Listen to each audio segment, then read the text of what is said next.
அனைவருக்கும் வணக்கம். நாம் மாவீரன் மருதநாயகம் அவர்களை பற்றி இன்று நாம் தெரிந்து கொள்ள இருக்கின்றோம். மாவீரன் மருதநாயகம் அவர்கள் 1725 ஆண்டு பிறந்தார். இவரோட இயற்பேரு முகமது யூசுப் கான். இவர் ஆற்காடு படையில் போர் வீரராக பணியாற்றி இவருடைய போர் திறமையால் ஆங்கிலேய கிழக்கிந்திய கம்பெனியினுடைய படைத்தலைவராக நியமிக்கப்பட்டு மதுரையை ஆளக்கூடிய சுல்தானா நியமிக்கப்பட்டார். மதுரை மீனாட்சி அம்மன் கோயிலில் இருக்கக்கூடிய சொத்துக்களையும் நகைகளையும் கொள்ளையடிச்சிட்டு போன திருடர்கள்ட்ட இருந்து அதை மீட்டு கொண்டு வந்து கொடுத்தாரு.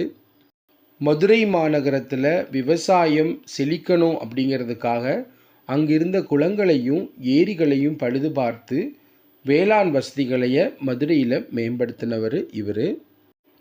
மருதநாயகம் அவர்கள் ஆங்கிலேயருடைய சதி திட்டத்தை தெரிஞ்சுக்கிட்டு தன்னுடைய நாடு விடுதலை அடையணும் என்பதற்காக சுதந்திர ஆட்சியாளன் என்று சொல்லி ஒரு படையை திரட்டி ஆங்கிலேய கிழக்கிந்திய கம்பெனிக்கு எதிராக போராடினார்.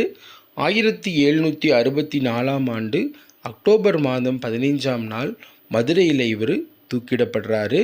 இவருடைய தலையை வெட்டி திருச்சிக்கும், கைகளை வெட்டி பாளையங்கோட்டைக்கும், ஒரு காலை வெட்டி தஞ்சாவூருக்கும், மற்றொரு காலை பெரிய குளத்துக்கும் அனுப்புகிறாங்க. மதுரையில் இவருடைய வெற்று உடலை புதைக்கிறாங்க. தன்னுடைய நாட்டு மக்களுக்காகவும் தன்னுடைய நாட்டுக்காகவும் தன் உடல்களையே தியாகம் செஞ்ச மருதநாயகம் போற்றுதலுக்கு உரியவர். நன்றி.